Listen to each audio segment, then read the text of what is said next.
जो non Muslim board के अंदर आया है और जो इलेक्टेड प्रोसेस है उसको इन्होंने ख़त्म किया है। जैसे एमएलए इलेक्टेड था या एमपी इलेक्टेड था और मुस्लिम था, क्योंकि इनके पास तो है नहीं, तो इन्होंने जो है ये अनकॉन्स्टिट्यूशनल जो चीज़ें इसके अंदर रखी है। हमें पूरी उम्मीद है कि हमें इसमें जो है हमें पूरा भरोसा है और पूरे हिंदुस्तान को इसमें यकीन है कि सुप्रीम कोर्ट से हमें इसमें इंसाफ मिलेगा और राहत मिलेगी। ऐसा लग रहा है कि वक्फ की संपत्ति अब डी नोटिफाइड नहीं होगी, अंतरिम ऑर्डर उसी तरफ आता हुआ दिख रहा है। बिल्कुल बिल्कुल उम्मीद है, और जिस तरह से ये वक्फ की ज़मीनों को कब्जा करने के लिए ये एक्ट लाया गया है उस पर कहीं ना कहीं हमें पूरी उम्मीद है इसमें राहत मिलेगी। ठीक है, लेकिन कोर्ट की तरफ से ये भी चिंता जताई गई कि जैसे दिल्ली हाई कोर्ट की जमीन पे भी वक्फ का दावा किया गया है, इस तरह के भी मुद्दे होते आए।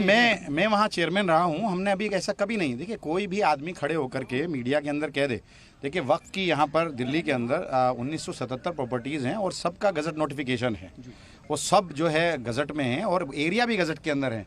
जबकि मैं चेयरमैन था तो हमने सारे केसेस जीते।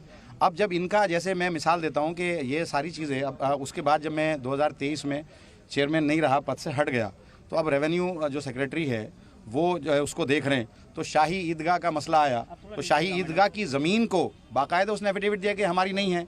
एक नखुंजी मस्जिद है वहाँ, उसके अंदर मेहरौली के अंदर कई सारी दरगाहें हैं, उस पर उन्होंने जो है क्लेम किया। मैं कह रहा हूँ कि केंद्र सरकार या स्टेट अगर किसी ज़मीन को लेना चाहती है तो सीओ या जो डीएम को ये पावर दे रहे हैं तो वो उसको कैसे चैलेंज कर सकता है, उनके खिलाफ कैसे जा सकता है? सरकार के खिलाफ नहीं जा सकता। तो केंद्र सरकार ने एक नोटिफिकेशन जारी किया था 123 प्रॉपर्टीज़ का, और सारी ज़मीनें उन्होंने अपने अंडर ले ली थी। तो मैं क्योंकि इनके अधीन नहीं आता, क्योंकि हमारी अलग सरकार है और ऑटोनोमस बॉडी थी, तो मैंने चैलेंज किया हाई कोर्ट के अंदर और सारी ज़मीनें वापस लेकर आए। एडमिनिस्ट्रेशन कंट्रोल जो है आज भी दिल्ली वक्फ बोर्ड का है और वो केस चल रहा है। अगर इन्हीं का होता, ये डिविजनल कमिश्नर जो आज है या जो सीओ है अगर आज है, तो आप उम्मीद कर सकते हैं कि रेवेन्यू सेक्रेटरी का या रेवेन्यू जो केंद्र सरकार यूनियन ऑफ इंडिया के खिलाफ वो चला जाता, कभी नहीं जाता। तो यही एक साजिश है इनकी कि स्टेट का ही आदमी इनका जो है सीओ, वो सीओ रहे, स्टेट का ही चेयरमैन रहे, और डीएम को सबसे ऊपर जबकि रखा गया है। जबकि मैं यहाँ चेयरमैन था, हमारे जो ऑर्डर होते थे, बोर्ड के जो ऑर्डर होते थे, उसको जो है कोई सुपरसीड नहीं कर सकता, सिर्फ एलजी सुपरसीड कर सकता था। अब डीएम को चेयरमैन से और बोर्ड से ऊपर अगर आप बना रहे हो तो इसका क्या मतलब है, हमारी समझ में नहीं आता। अच्छा, सरकार के खिलाफ कभी प्रॉपर्टीज में आपको लगता है कि अब चली भी जाएंगी जिस तरह मामला है? क्योंकि अभी तक जो है वो 64-65 प्रॉपर्टीज जाती हुई नजर आ रही है हाथ से। देखिए, इन्होंने तो ले लिया था ना, 123 प्रॉपर्टी तो इन्होंने ले ली थी। एक नोटिफिकेशन जारी करके यूनियन ऑफ इंडिया ने कहा था कि वक्फ जो है इस पे कब्जा किए हुए ये हमारी ज़मीन है। अगर मैं हाईकोर्ट नहीं जाता तो ये तो सारी ज़मीन चली जाती। एक अकेली अगर आप तिकोना कब्रिस्तान की बात करो जो 60 बीघे का है, अगर आप उसकी वहाँ पे मार्केट रेट के हिसाब से बात करो, अगर 7 लाख रुपया भी मानो तो 42,000 करोड़ की एक प्रॉपर्टी है। उसके राइट साइड में डीपीएस के पीछे 484 खसरा है जो 30 बीघे का है, वो इन्होंने ज़बरदस्ती ले लिया। जबकि 123 में स्टे चल रहा है, केस चल रहा है, ले लिया। लाल मस्जिद आपके सामने मिसाल है कि उसके पीछे की सारी ज़मीन कब्रिस्तान की ले ली, मस्जिद के पीछे की, और वहाँ बिल्डिंग बना दी। वो ट्रिब्यूनल के अंदर चल रहा है। माता सुंदरी रोड का कब्रिस्तान है वो इन्होंने ले लिया। वो उसके रेवेन्यू रिकॉर्ड में सिर्फ यही तो था कि रेवेन्यू रिकॉर्ड में वो वक्फ का नहीं था, रेवेन्यू रिकॉर्ड में एलएनडीओ का था।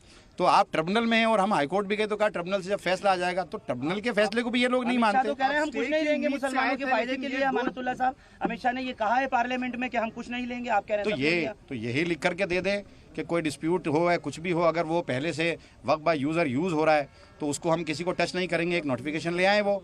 और मुस्लिम जो क्लोज हटाया इसलिए हटाया क्योंकि इनके पास कोई एमएलए मुस्लिम नहीं है, कोई एमपी मुस्लिम नहीं है। बाय डिफ़ॉल्ट सरकार चाहे इनकी हो, अगर एमएलए कोटे से कोई भी इलेक्टेड, जैसे पहले था कि मुस्लिम इलेक्टेड था तो वो दूसरी पार्टी से आता, समाजवादी से यूपी के अंदर आता, दिल्ली से आम आदमी पार्टी से आता, कांग्रेस से हरियाणा के अंदर आता, महाराष्ट्र से कांग्रेस का आता, तो आरजेडी का बिहार से आता, तो बाय डिफ़ॉल्ट वो मुस्लिम आता। और जब कुछ गलत करते तो वो अगर होता एमपी और एमएलए होता तो वो गलत काम नहीं करने देता। तो ये तो बाकायदा ये तो कॉन्स्टिट्यूशन के भी खिलाफ है।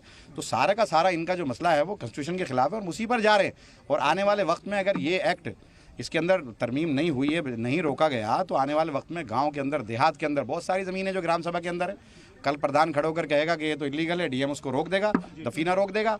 दफीना रुकने के बाद उसके बाद वो केस चला जाएगा, उसके पास वो ज़मीन वक्फ की हो जाएगी और वो रेवेन्यू रिकॉर्ड के हिसाब से फैसला देगा तो वो ज़मीन तो चली जाएगी।